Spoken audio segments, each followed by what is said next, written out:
Caused by Hurricane Beryl, which President Biden just addressed directly. This already deadly storm was upgraded to a Category 5 storm as it heads towards Jamaica.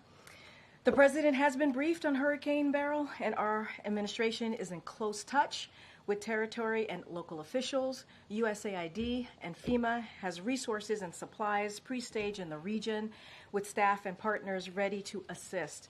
We urge residents to stay vigilant and heed the warnings of local officials. You heard that from the president as well. Next, I want to express our disappointment in yesterday's district ruling, which blocked our temporary pause on pending approvals of liquefied natural gas exports. While congressional Republicans and their allies continue to deny the very existence of climate change, President Biden is committed to combating the climate crisis with every resource available. That is why we will continue taking action to transition to a clean energy future and reduce emissions, creating good, paying, clean energy jobs, and bolster resilience to the impacts of extreme weather. I'll now turn to sharing how we are delivering for American workers and lowering costs for them. Yesterday, the Biden-Harris administration began expanding overtime protections to millions of American workers.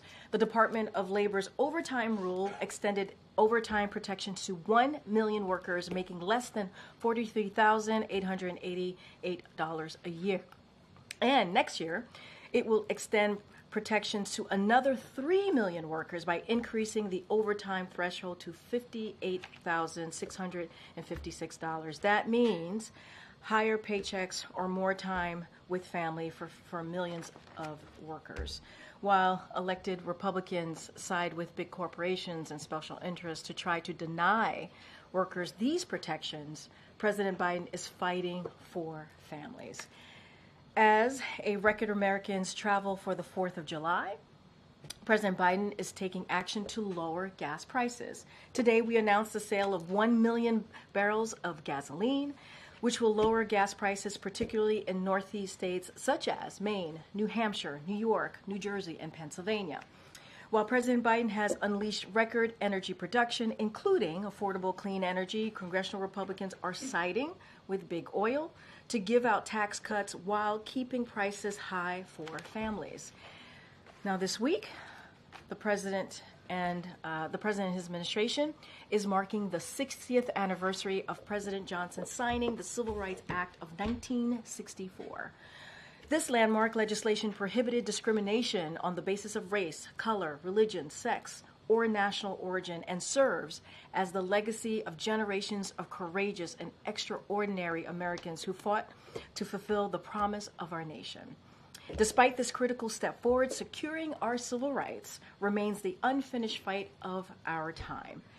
That's why President Biden is fighting actively to protect the civil rights of every American. He signed a landmark executive order to protect voting rights and continues to urge Congress to pass the John R. Lewis Voting Rights Advancement Act and Freedom to Vote Act. President Biden appointed Justice Ketanji Brown Jackson, the first black woman to be on the Supreme Court, and has appointed more black women to the federal appellate court than every other president in history combined. He's also creating opportunities for every American to thrive, investing historic amounts into HBCUs, and changing our country's failed approach to marijuana, which disproportionately impacts communities of color. You'll continue to hear more from this administration to mark this major anniversary. And finally, thank you for your patience. And finally, we have a few schedule updates, so wanted to share the following with all of you. This week, the president will speak with Hill leaders and Democratic governors. He will travel to Wisconsin on Friday. He will conduct a sit-down interview with George Stephanopoulos from ABC News while on the campaign trail. He will travel to Philadelphia on Sunday. And next week, I know you guys are going to be really excited about this, he will host a press conference during NATO. This is in addition to the previously announced events this week, and I will be happy to take your questions. All right, Colleen, go for it. Thanks, Karine.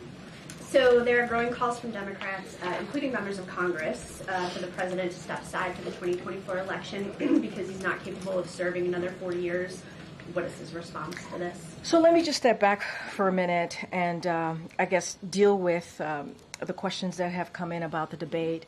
And honestly, this is something that the president has addressed himself multiple times since this past Thursday. And first of all, I want to say we understand the concerns. We get it. The president did not have a great night, as you all know, and many of you reached out during the debate. The president had a cold. He had a hoarse voice. You all heard it. That's why you reached out. But I will say this, and the president said this over the past couple of days, certainly right after the debate. He knows how to do the job. And he knows how to do the job, not because he says it, because his record proves it. Because for 3.5 years, almost 4 years, the president's record has been unprecedented, delivering for the American people. Another thing that he said that I would add is he knows right from wrong. He knows how to tell the truth. And again, he knows how to deliver for the American people. Joe Biden is a person. Take away his title. He is someone who has dealt with tragedy. He is someone who has confronted that head on. He is someone who knows how to get back up once you've been knocked down. That is something that he understands very, very well. And I think, and we believe, that's something that many of Americans across the country understand as well. And he knows how to come back. He knows how to come back. And so the president's going to continue to focus on what he's been doing the past 3.5 years. He's going to continue to focus on the American people. And, you know, to your question, just to add a little bit more to your question, look, you heard from Speaker Pelosi, you heard from Representative Clyburn, and let me just paraphrase a little bit of what they said. Speaker Pelosi, who's very close to the president, said it is not about performance in terms of a debate. It's about performance in a presidency. And this is a president, you've heard me say this, we've talked about this. He's been able to give us an economic recovery, the strongest economic recovery in modern history.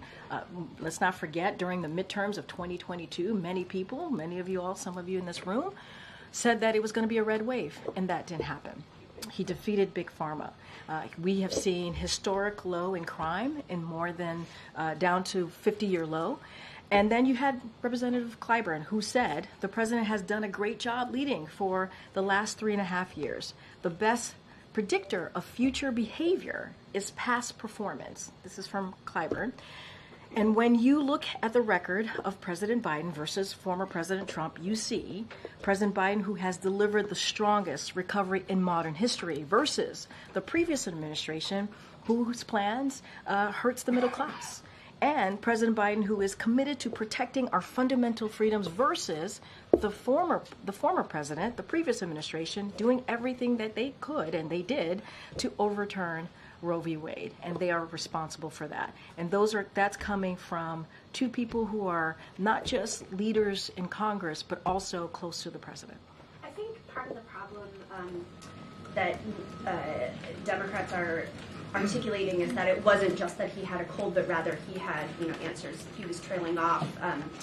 He didn't answer some questions in a sort of fulsome way. And speaking of Nancy Pelosi, one of the things that she recently said was that it was a legitimate question whether his performance was an episode or a condition. So I guess I wondered if there's been any consideration given to releasing a more robust set of medical records or something to show his mental acuity. So I will say this, look, and again, I get the question. It is a fair question to ask. We are not taking that away, and that's why the president certainly has spoken to this. As it relates to his medical records, we have been transparent. We have released thorough reports from his medical team every year since he's been in office. That is something that we have been pretty consistent about. As it relates to, something like a cognitive test, to the question that you're asking me about what the former speaker said. Obviously, she can speak for herself. His team, who has said, the medical team said, it is not warranted in this case. We have put forward a thorough, transparent annual report on his health. So they have said that is not warranted. It is not necessary. Again, we understand. We're not taking away from what you all saw or what the American people saw. We understand. It was a bad night. It is not uncommon for incumbents to have a bad night on their first debate. And we are going to continue to do the work that we have been doing on behalf of the American people. I think the president record certainly speaks for itself. Okay, Rachel. Thank you, Karine. You just reminded us that President Biden had a cold on Thursday. What medications was he taking in the days or hours leading up to the debate? And I know that question has come in a couple of times to us. He was not taking any cold medication. Was he taking any medication that would have interfered with his He performance? was not taking any cold medication. That is what I can speak to. I've asked his doctor, and that's what he stated to us. After the debate, did the president get examined by a doctor, or did he get a neurological scan? A neurological scan? Look, what I can say is that, just to take a step back, it was a bad night. We understand that it was a bad night. And the president has spoken to this. And he understands that. And so I cannot speak to anything beyond what I just shared. The president has regular annual physicals that we release in a thorough report. We're going to continue to do that. I don't have anything else beyond that. So was the last time he was seen by a doctor then in February? I just don't have anything beyond that, beyond the question of a neurological exam.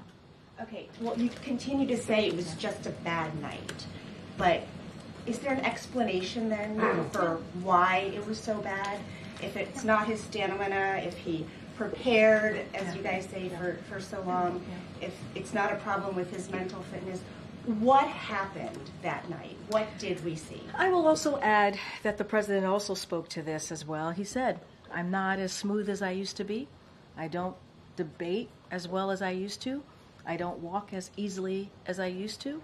But one thing that he knows is how to deliver for the American people. He understands that. He understands that he's not a young man, obviously. He said this. But his focus is going to continue to deliver for the American people on the issues that they care about: the economy, expanding health care, fighting for Medicaid, Medicare, Social Security, making sure that we continue to be leaders on the world stage, which is something that this president has been able to do, and turn around the mess that this last administration created, as certainly on not just domestically but on the world stage. Okay. Is anyone in the White House hiding information about the president's health or his ability to do the job day to day? Absolutely not. Given the fact that it's more than a bad night when his political future is threatened, would he be willing to provide more medical information? Would he be willing to have Dr. O'Connor provide more to answer these questions? Look, Kellyo, certainly understand the question, appreciate the question, but what we have provided has been very transparent. But it's has not been recent. has And been the country watched. But February was this year. It wasn't too long ago. It was indeed this year, and we provided transparent report, a thorough There were report. many Americans who were concerned about his capacity. Was he okay? What happened? And we've now gone several days where he has only done teleprompter comments. Okay. He has not taken questions. I know you've announced a press conference. Yeah. We appreciate that. An interview. We appreciate that. Yeah. But there is a period of time here where the public is trying to understand what happened. Yeah. And the president could help to answer that by engaging with us in an unscripted way right now. So let me just say a couple of things. There's a couple of things that you said that I do want to address. Number one, less than an hour after the debate, he went and he engaged directly with the American people, right? He went to a watch party. He was in a room with hundreds of supporters who watched the debate. And when he walked in, they cheered him on. And he did a photo line with them for some time. Some of your colleagues had an opportunity to speak to these supporters. He did that. And that was something that he was able to do right after. And then we stopped at a Waffle House, as some of you all know, and spoke to a packed restaurant. So he spent some time there. Then the next day, he went to North Carolina, spoke in front of hundreds of supporters there who said, "We support you, Joe. We love you, Joe." And so he was able to do that. In those 2.5 days or so after the debate, he went to 4 states and engaged with supporters, engaged with American people, everyday people, heard directly from them. And let's not forget, when we landed in North Carolina, I think it was like 2 a.m. in the morning, he engaged with supporters there as well. So the president has been out there. He's been listening to supporters. It's something that he loves to do, not just supporters, but American people out there, everyday people who appreciate what he does, who wants to hear more from him, as you just stated, and got that opportunity to do just that. I think it matters that he's going to do an interview on Friday. I think it matters that he's going to go to Wisconsin and do that, right? Engage with everyday people. We're going to continue to do that. Nothing has changed in that regard. We're going to continue to be out there. He's going to be in Pennsylvania as well this weekend, as I just stated. And one more. We're reporting that Hunter Biden has been in some meetings with senior advisors. Why is the president's son involved?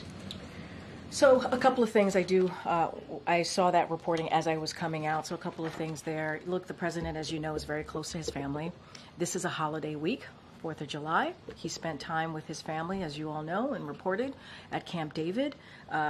Hunter came back with him and walked with him into that meeting, that speech prep, and he ended up spending time with his dad and his family that night. That is basically what happened. It is a week where there's going to be more family members who are going to come to the White House. I'm sure you'll see some of them on 4th of July. Many more are expected to be here. No issue with family being in the White House. The question, though, would be, is he participating in meetings with senior advisors? What I can say is that he came back with his dad from Camp David. He walked him into the speech prep, and he was in the room. That I can tell you, he was in the room. Anything else coming out of that reporting I can't speak to, but I can say that, he's close to his family, which is not unusual. They were together at Camp David. They came back together. You're going to see a lot more family this week. Okay.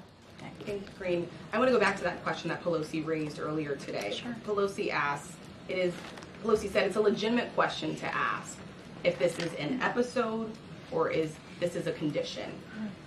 Which one is it? Well, what I can tell you is that he had a cold and a bad night. I would not see this as an episode. I would see this as what it was and what we believe it to be, which is it was a bad night. And he did, on top of that, he had a cold. And that is the reality of the situation. That is the reality of what happened that night.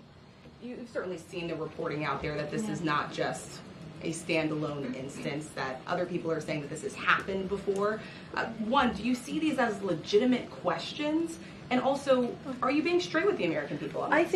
I see it as a legitimate question. I do. And I have said it is a fair question to ask. The president sees it as a legitimate question. And I think also the president saying, I am not a young man. I'm not as a smooth talker as I used to be. I don't walk as easily as I used to.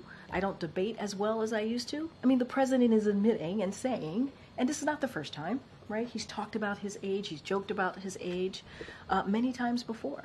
And so you heard that directly from, and we are acknowledging what people are seeing. But we do believe this was in this instance, it was a bad night. Is he disabled? No, and let me finish with your colleague, please. And I know, but shouting out, come on, you know better. Come on. Just one final question. Immediately after the debate, we started to hear the concern from Democrats on Capitol Hill, calling it just flat out a disaster. Why didn't the president immediately personally reach out to leaders on Capitol Hill, like Leader Jeffries and Leader Schumer? Look, I can say this. Right after the debate, we were on a 2.5-day swing, 4 states. The president was out there hearing directly from the American people, engaging directly from the American people. Obviously, he respects the Democratic leadership. It is leadership there that has helped him deliver for the American people an unprecedented record on behalf of Americans across the country. So we appreciate them for, obviously. But he was out there. He was out there directly with supporters, engaging with them, whether it was at a tarmac, whether it was at a rally, whether it was at a watch party or a fundraiser. And I think that's important to note, too. And he was hearing from them. But at the same time, those leaders, Democratic leadership, was hearing from members of his team, high-level senior members of his team. It's not like we were silent. It's not like we were quiet. It's not like we were not engaging with them. We were. And now that the president's back at the White House, he's going to have some time to talk to these Democratic leadership on the phone. I mentioned Democratic governors. He's going to do it with leaders on the Hill as well, and that's important. And then he's going to go back out into the states, obviously, and talk to Americans there. So he's going to do both. What's his message going to be to the Democratic governors and Hill leaders when he talks? So I'm not going to get into a private conversation. We wanted to share these meetings. I know it was getting out there, it was floating out there, and I know it was, and we just wanted to confirm that that we were indeed having these conversations. But we normally, as you know, our posture is not to dive into private conversations. He'll have these conversations. I think they'll be important. They'll hear from him. He'll hear from them. But I also want to note that there is a regular engagement with whether it's intergovernmental affairs or the Office of Legislative Affairs, regular engagement from my colleagues here with governors, with mayors, and also obviously with congressional leaders. That is something that is a regular engagement. Obviously, the president himself will engage with them this week. Karine, does he still have a cold? He seemed to be clearing his throat a bit. He still has a at the cold. last event. Yes, Okay. I asked him. He still has a cold. Thank you. Yeah. Okay. Thanks, Karine. You've said a couple of times now that the White House has provided thorough medical records for the president. The White House released a 6-page summary back in February. I don't think that was a full accounting necessarily. And Dr. O'Connor, in that memo, described the president as, quote, a healthy, active, robust 81-year-old male who remains fit to successfully execute the duties of the presidency. I think that is clearly not what the majority of Americans are seeing. And we have a new poll from CBS News that says 72% of registered voters say the president does not have the mental and cognitive health to serve as president. So are you saying that the majority of Americans are misguided and that they just need to trust Dr. O'Connor and take him at his word? So a couple of things, and I want to say the president is feeling better, and you saw him last night, you saw him today, but he does indeed still have a cold. Look, I want to be very sensitive here, and I think it is important to be sensitive here. We understand how the American people are feeling. We get it. We do. And I do not want to take away from that. I'm not going to speak. I know that there was, you all did a poll, CNN did a poll. I'm not going to speak to every poll. I'm just not going to do that. And also, I'm constraints in doing that as we're heading into an election in November, as you know.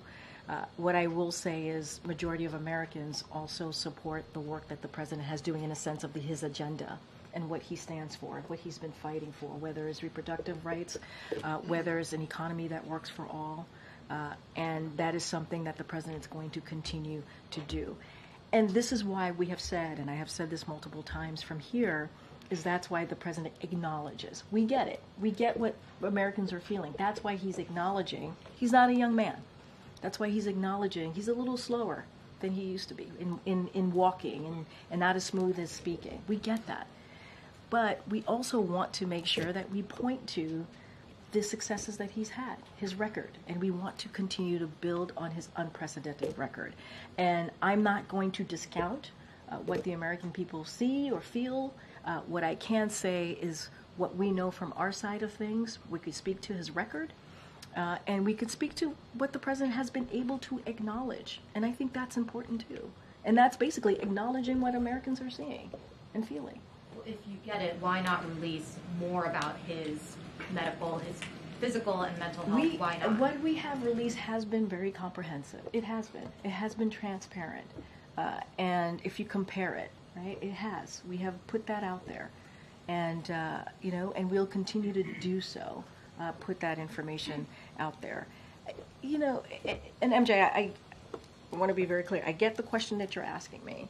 But this is also a president who has had a historic administration. He has, in delivering on legislation, key policies. That is because with age comes wisdom and comes experience. And I think that matters as well. Did Dr. O'Connor watch the debate? I believe Dr. O'Connor traveled with us to the debate. So Did he have any concerns after seeing the No, president's not at debate all. performance? Not I have at all. one more question actually for you. Sure. The campaign's theory of the case from the president staying in the race has been that the president has a better shot of defeating Donald Trump than any other Democrat. We have a new CNN poll that shows the vice president actually has a slightly stronger showing against Donald Trump than the president. So how does the president explain not passing the baton to his own 59-year-old vice president given that kind of data? So look, as you know, I'm constrained to speaking directly to your poll, and I get it, and I hear the question. I got to be mindful. That is something for the campaign, as you started saying, what the campaign has laid out, their argument of the case. That is something for them to take up, and that is something for them to answer. What I can speak to is the president's record, what I can speak to, what he's been able to accomplish, and the things that he's been able to do and get done is actually in line with majority of Americans, and I think that's important too to note. And again, I will say, with age comes wisdom and experience, and that's certainly something that the president brings. Go ahead. Karine, we've seen some real anger expressed by donors and Democratic officials, sort of how you guys have handled the president, shielding him away from impromptu settings and denying, excuse me, until last week that there had really been any age-related slippage. So I'm wondering if you guys have had a moment to reflect on that strategy, any regret over it, and if, you know, what you would say to folks who think it's arrogant for there not to be either changes towards that strategy or with some of the personnel that are around the president. And you're talking about the strategy specifically about who's around the president? Is that what Well, you're... I think it's two parts, Yeah. right? One is a kind of small, concentrated group of aides that have been with the president for a very long time, and the other is sort of systematic decisions to shield the president from the impromptu moments that we've seen in previous administrations, whether it's press conferences or interviews or, you know, just being out in public more frequently. I mean, look, a couple things there too. This year, the president has done more than 40 interviews, and unscripted, right? Those interviews are unscripted. He has done more than 500 gaggles, right? Of course, unscripted, talking directly to many of you. Well, let me just finish.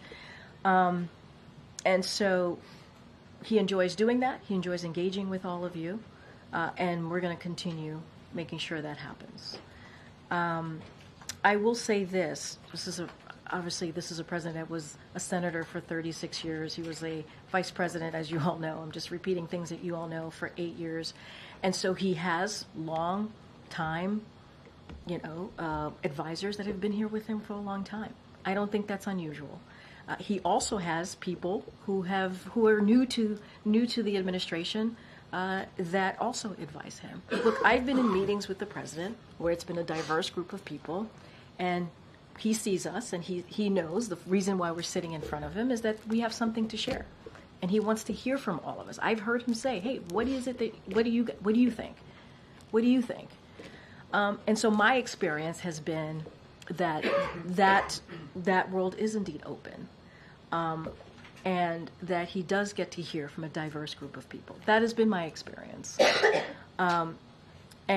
But it is not unusual for someone who has been around for that long of time to have a group of people that's been around him for a minute, right? And I think that makes sense. There's nothing about that is nonsensical. That actually makes sense. And we're going to continue to get him out in front of all of you to take your questions at a steady drumbeat.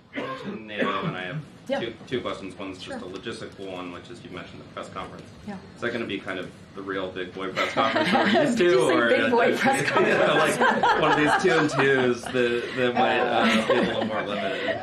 So I believe, and I know you guys are holding me to it. I believe it's a solo press conference. We'll certainly have more to share with all of you as we get closer to next week. More thematically, We support the big boy. I'm about to say, big boy Justin over here is asking some big boy questions. Okay.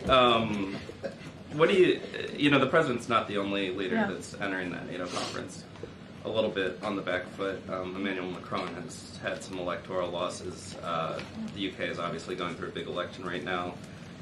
With all these leaders kind of coming in to DC a little bit diminished, how is that changing how you're looking at the summit, and what is possible to No, accomplish with it? look, it's a good question.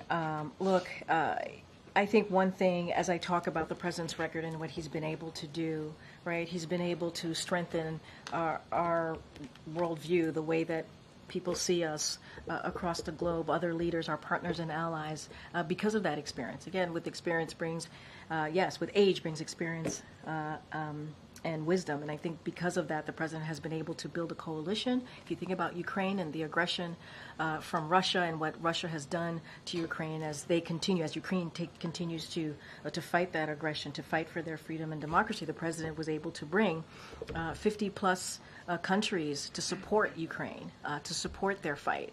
And so, look, I will say that the president is looking forward, certainly to hosting the leaders of our 31 NATO allies. As you know, two additional countries have joined NATO, and that's because, again, of the president's leadership. And next week in Washington, D.C., as you know, the historic summit is to mark the 75th anniversary of NATO's founding. So for 75 years, NATO has kept us and the world safer. And under the president's leadership, this president's leadership, our alliance is stronger, it's larger, it's more united than ever. And so I think what you're going to see is that displayed next week right here in Washington, D.C. And I think I think you all would agree that the president played a very, very, very big role in where NATO is today. Okay, Jackie. Thank you, Karine. The administration strongly criticized the media for clips showing the president appearing to be confused, freezing at times, and you called it cheap fakes, misinformation, disinformation. In one case, even implied that it was the product of artificial intelligence, calling it deepfakes. Do you have any regret over using that language? Not at all. Not at all. And let me be clear, it was a certain part of the media. I mean, you can speak to this better than I can, a certain part of the media which was doing this. And look, independent mainstream fact checkers in the press and misinformation experts have been calling out cheap fakes. And at the end of the day, they're fakes. That's what they were, targeting the president. They had said, the reporters and these misinformation experts said that this president was being targeted. And what we did was echo them. That's what we did. And look, we'll certainly continue to call that out. And the cheap fakes didn't come from me. I didn't coin that. That didn't come from this White House or this podium. That came from the media. They called it cheap fakes. And they said this president, President Biden, was being targeted on misinformation. It was purposefully being done to this president. And what we did is we echoed that. So I don't regret it at all. Well, it was just the facts. Use that sort of approach to counter the Wall Street Journal report, for instance, that interviewed 45 people over several months who criticized, the president's handling of himself in meetings, and broadly. Which approach? I'm not following. Talking about the president's age being a factor and a concern. How was cheap fakes? I don't understand where cheap fakes. The approach from the White House to criticize the reporting, to basically cast the reporting as not true. And broadly, this has been, the reason I ask is the administration's response to our questions often seems to be, don't believe your lying eyes, the border's secure, Afghanistan withdrawal was a success, inflation's transitory. So is that going to change? I mean, Jackie, you just laid out a bunch of things, so just give me a second here. First of all, I think this is a give and take, right? Even in this briefing room, we go back and forth. I go back and forth with you, with your colleagues, with everyone here. And I think we have a right to say if something we don't think is true or something we think we want to push back on. That is a right for us to do, just like you have a right to push me and say, actually, our sources or our reporting say this. I think it's a give and take. This is what makes what we do in this room almost every day.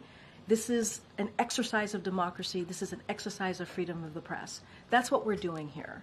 And I think if there's some reporting that we don't believe to be true, I think it's okay if we go back and forth and say, actually, we don't think that reporting is true, right? And so I don't see anything wrong with that. That is what this is.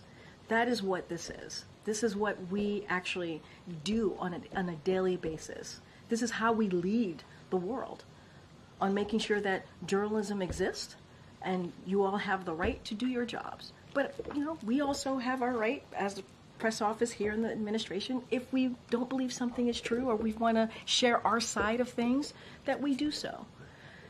You know, look, on the other things that you just listed, you know, I've talked about this president's record a lot, often here, in this just however minutes I've been at this podium. And look, when it comes to the economy, the data shows it. When it comes to healthcare, the data shows it. Afghanistan, obviously, it is an important conversation to have, and that is something that the president wanted to do and end a war, and a forever war. He wanted to make sure that we stop putting our young women and men in harm's way. And that is a difficult decision to make. It is not an easy decision to make. But he's the president and commander-in-chief, and he wanted to make sure that we got our armed troops out of harm's way. And so I honor and respect our back and forth, and it is always an honor and privilege for me to do this job, and I will continue to do that. Go ahead. Thank you. No, Michael. Okay. Oh, Mike, go ahead, Michael. Okay. I have two big boy questions. Medium boy, I don't know, whatever. First, does the president intend to spend most of his days in July on vacation in Rehoboth and Wilmington? We certainly will have more to share on what his schedule is going to look like for the rest of the month. I don't have anything to share at this time. I can assure you the president will be out and about talking directly to the American people. I just laid out the next couple of days. I don't have anything to share beyond beyond NATO, right? As you know, there's going to be the NATO summit next week, so I don't have anything to share beyond that. But the president will be out there talking directly to the American people. I have to be mindful. Obviously, we're in campaign season. The campaign could speak more to what his schedule is going to look like specifically. Okay. And then the second question, we just posted a story, which probably I'm not sure you've seen because we just posted it in the middle of the briefing, but in which many people that we've talked to describe an accelerating series of episodes, moments when, over the course of the last several weeks, the president appeared confused or listless or would lose the thread of a conversation in private meetings at the G7, in Normandy, at the White House. Not all the time, not saying that that's the way he is all the time and that there's clearly moments people say that he's forceful and with it and all of that. But these people suggest that that what happened, what Americans saw at the debate, has a precursor. What do you say to that? So I want to be mindful and respect your reporting. I have not read it. I have not seen it, so it's hard for me to respond to it directly. But what I can speak to more broadly is that I have engagement with the president pretty regularly. What I see is a strong, resolute president who's always willing and able to work on behalf of the American people. I do not know who these folks are that you speak of, so it's hard for me to talk about that and to speak to that. I can just speak to my experience and go back again on the president's record and what he's been able to deliver on behalf of the American people. So I do want to be mindful. I guess just one follow-up. Sure. Is 50 million plus Americans saw the debate last Thursday. They get a very different story from you. You just described a very different sounding president. Obviously, other administration officials described him very differently than what people saw. How do you reconcile those two versions of a president, one who appeared the way they did to millions of people and the other who appears always to be, sort of very forceful and not have any of those? I mean, look, the president spoke to this. You heard me speak to this. We believe, and others have said this, not just me, other folks who have been on networks and also obviously has spoken to all of you, it was a 90-minute debate. It was a bad night. That's what we believe it to be. We're not taking away what people saw. We're just not. Want to be very clear about that. We want to also make sure people understand that the president realizes. I keep saying this over and over again. He said he's not as young as he used to be, and he has addressed this over and over and over again. But you saw him last night, right? You saw him last night. You saw him at the rally. You saw him at the watch parties. There's been many instances. State of the Union. You saw him take on take on Republicans by himself, and what was happening back and forth in the State of the Union. There has been also many instances where the president has really showed his strength and resolute that all of you have seen and commented about it, you know. And so I think we cannot forget that as well. And we also heard from, you know, President Obama, who himself has said, you know, his first debate wasn't great. He talked about that. And most incumbents, their first debates aren't great. And so, look, we're going to continue to build on the unprecedented record by continuing to fight for the American people. That is our commitment, and that's what we're going to continue to do. Thank you. Thanks, Michael. Go ahead. Thanks, Karine. I have two questions. To follow up on that, you talked about how you've spent time with the president.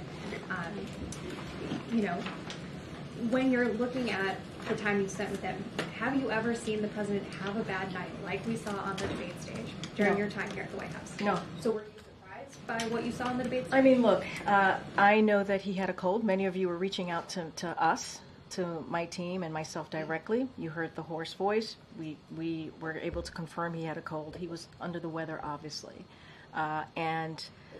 Look, you know, we all have bad nights, right, or bad moments. It is not unusual. I just said there have been incumbents, most incumbents, for their first debate. You know, it doesn't go well. So it's not also unusual in that regard as well. So, look, you know, we're going to move forward. That's what we want to do. We want to look forward. We just announced some engagement that the president's going to have. We announced, obviously, the interview with ABC and George Stephanopoulos. He's going to go to Wisconsin. He's going to go to Pennsylvania. We're going to have a press conference next week. We want to turn the page on this. And we want to turn the page for the American people as well, because we know that they need to see him out there. He's going to continue to be out there. He has been. And we understand how important that is. And so we're going to turn the page. We're going to get out there across the country. Americans are going to see him for themselves. And I think that's going to be very important as well. And has the president had a chance to speak one-on-one with Vice President Harris since the debate? I can't speak to any conversations that they've had, and so I'll just leave it at that. I don't have any readout of a conversation between the two of them. Thanks, Karine. So I've spoken to a lot of donors since the debate, and you know, they want to know what exactly happened that night.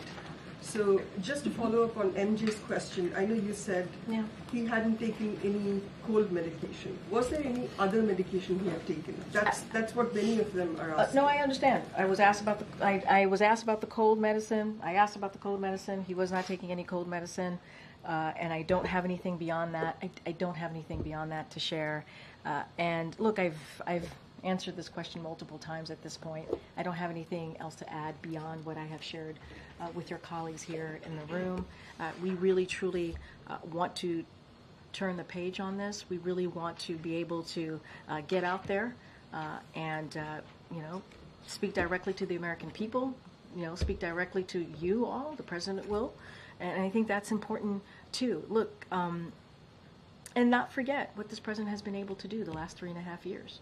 How he's been able to deliver. And there is a stark contrast in what this president has done and what Republicans in Congress are doing, right? He's trying to protect our rights as president. He's trying to protect our freedoms. He's trying to protect really important programs that matter to the American people. He wants to protect women's rights, Roe v. Wade. He wants to continue to build an economy that works for all. That's what we're going to focus on. And that's what Americans are going to hear, continue to hear from this president.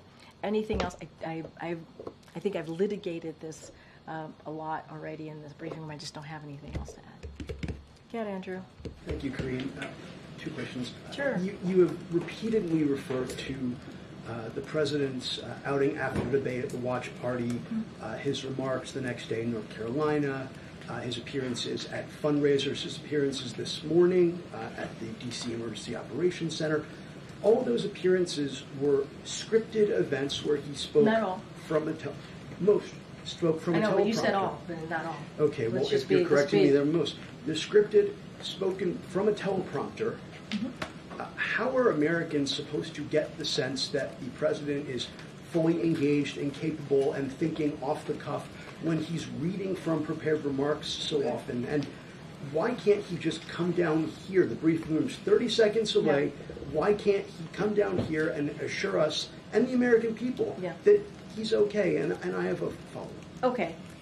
First of all, it wasn't all. It was, you know, when he was speaking in front of the audience, but it wasn't all. When you think about the tarmac, when you think about engaging at the Waffle House, when you think about engaging at the watch party and doing a very long rope line, and when he was at the tarmac, it was in the middle of the night, literally 2 o'clock at night. We all wanted to go to bed, but the president was certainly very focused and zeroed in on the American people who were out there, cheering him on and wanting to see him and take selfies and get a hug from this president. That's what you saw. And I don't know if you missed this, but I also shared that he has done more than 40 interviews this year alone, and we're going to continue that. He's going to do an interview with ABC, George Stephanopoulos, this week. Those were unscripted. He's done more than 500 gaggles. Those are unscripted, and we want to continue to do that. We do. We want to continue to do that. There's going to be a press conference next week, a NATO big boy press conference, as Justin has reminded us, next week. And so that's going to be important as well. And I have a follow-up. And sure. One of my colleagues behind me shouted a similar question to what I'm going to be asking you, but I think given what happened on Thursday, given the reporting in the New York Times and other outlets about the president's more frequent lapses, losing his train of thought, all of us saw what happened on Thursday, where he simply could not form coherent answers to many or some, if you will, of the questions, and appeared to lapse into nonsensical answers at the end. We beat Medicare, for instance. I'm going to ask something delicate, and you may not like it. The president may not like to hear it if he's watching, but I think the American people need to get a yes or no answer on this. Does President Biden, at 81 years old, have Alzheimer's, any form of dementia, or degenerative illness that would cause these sorts of lapses? And it's a yes or no question. And if you don't know, why don't you, as one of his senior staff members, know? I have an answer for you. Are you ready for it? Yes. It's a no. And I hope you're asking the other guy the same exact question. Okay. Go ahead. The statement that Congressman Duggan put out. Yeah. Does the president feel like members, the Democratic congressmen, should be able to speak their minds on this, or does he think, calling for him to withdraw is hurting the party writ large? I mean, look, that's something about the Democratic Party that we really respect. It is a big tent party. Many people are going to have their opinions. We are going to have our disagreements, and that is what is important. And we really respect other people's opinions and thoughts. I think that's what makes, this party different, right, than the other side. Certainly, we see that with how it's playing out in Congress, or how it tends to play out in Congress. So the congressman is going to have his opinion. He's going to have his thoughts. That's for him to speak to. We are not, this is not a president that's about his personal politics. That is not this president is all about. He doesn't care only about himself. That is not what this president is all about. And I also read out some supportive statements that we've heard from leaders of Congress. Former Speaker Pelosi, I read out what she laid out. I read out what Congressman Clyburn has said. And I think that matters as well. And you all have heard from multiple supporters over the past couple of days since Thursday. And I think that's important as well. Just to be clear, the president has not spoken to either Senator Schumer or Leader Jeffries? What I can say is that the president plans to speak to them this week. I don't have anything beyond. Even though it's been 5 days, I hear you. I addressed this moments ago. The president was on the road for 2.5 days, did 4 states. His advisors, his high-level White House officials were talking to congressional members, as some of you have reported over the past couple of days. I think that's important. They have regularly engaged, not just with congressional members, with governors, with with mayors, and then there's the campaign that does it on a political level, right? They've had regular calls. I think some of you have reported on that as well. Now this week, the president is going to take some time and talk to those congressional members, and as I stated, also to Democratic governors tomorrow. Okay. You mentioned that sometimes that candidates have a bad first debate. There's been a lot of discussion going around, and of course no decision yet, but that maybe there isn't a second debate. So I want to be super careful. That's something for the campaign to respond to, but I do believe they did respond to this, and I do believe they have responded to this, and they said that there's going to be another debate, but that's something for them to speak to. And I will just quote what President Obama stressed, right? Bad debate nights happen. Trust me, I know. And then he praised President Biden's leadership and his agenda of fighting for the middle class, our freedoms, and the rule of law. And you heard the president speak to the rule of law just last night. And so certainly that will continue. But you've heard from a former president about this particular issue. Go ahead, Michael. Thanks, Karine. Obama was 51 during that. I kind of knew you would say that. Debate. I knew you would say that. But he's not the only one. He's not. It has happened in the past. First debates for incumbents, sometimes it's not their best. I know you've said a couple times that you want to turn the page. Yeah. The issue, I think, the core issue here is that you can't turn the page on age. Yeah. Aging decline is a one-way street. Well, so right. At the end of the day, right. If these are the questions you're getting now, what are the questions you're going to be getting in 2 years or 3 years? I have thoughts about 2 or 3 years from now, but look, How can you or anyone say that you have confidence that he can be in this job at that time? Look, here's what I would say to that. We are not turning the page on age. That's not what we're doing. We understand. We get that, right? The president said, I am not a young man. He said that. We get that. We understand how the American people feel. What we want to continue to do is deliver for the American people. That's what we want to see. That's what the president wants to do. And that's the turning of page. Let's continue on the successes, on the unprecedented successes that this president has had. And on issues that majority of Americans care about, healthcare, economy, those are things that they care about. Democracy, freedom, fighting for the rights for women to make decisions on their bodies. That's what the president wants to continue to that's the turning of the page. But we get it. I'm not taking away from that. I don't want to do that. That is not, I do not want to walk off this podium and that's what you all think. We're not doing that. And the president doesn't want you all to do that. But he can do the job. He can. The question about what gives you confidence about 2 years from now, or 3 years from now, or 5 years? We believe that this is a president that is able to continue to deliver and build on the unprecedented success that he's been able to do. That's what we believe. We believe, and he believes it. And he is determined and committed to doing that. And Michael, and I think the thing too that's important is we have been able to do things that most modern presidents haven't been able to do, and that matters as well. I know you guys are trying to get me to look into the future, but what I can say to you is this is a president that is committed to doing that. I'm not sure anybody doubts that commitment. Yeah. I think the question is, given the performance, and I apologize.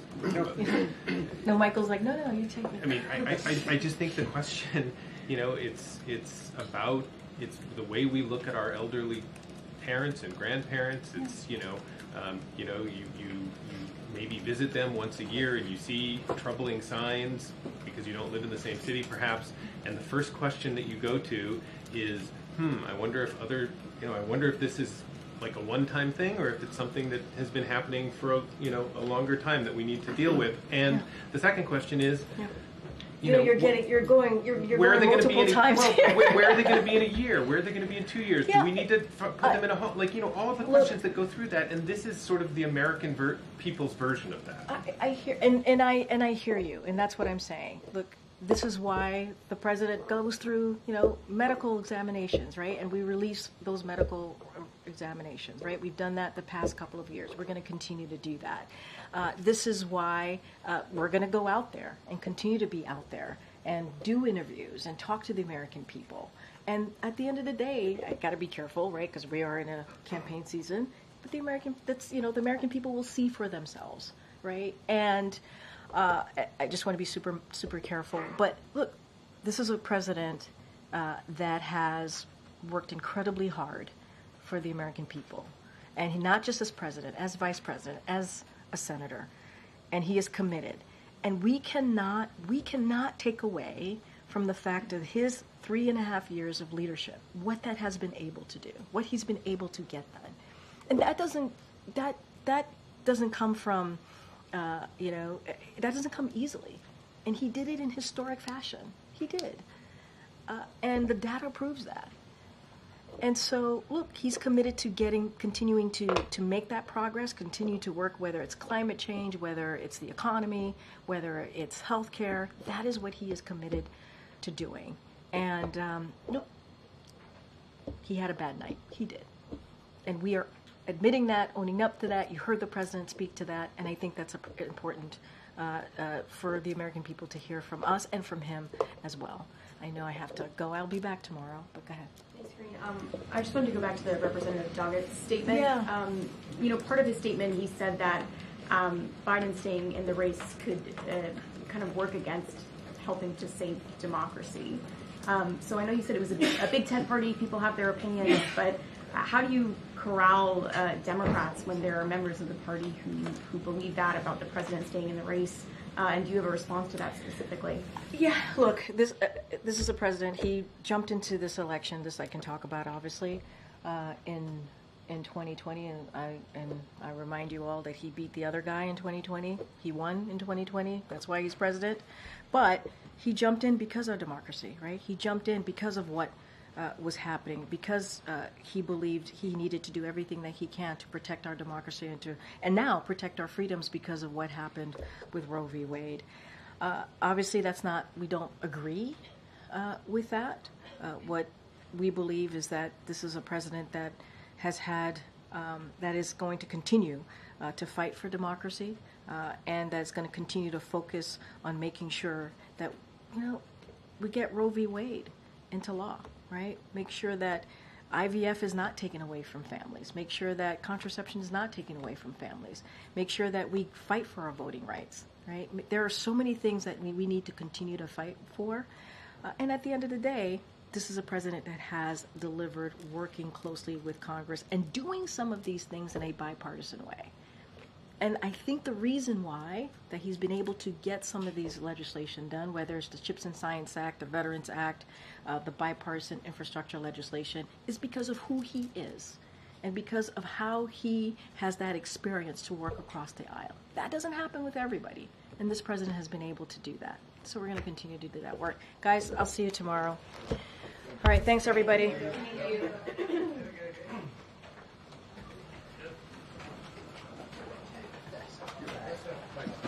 No,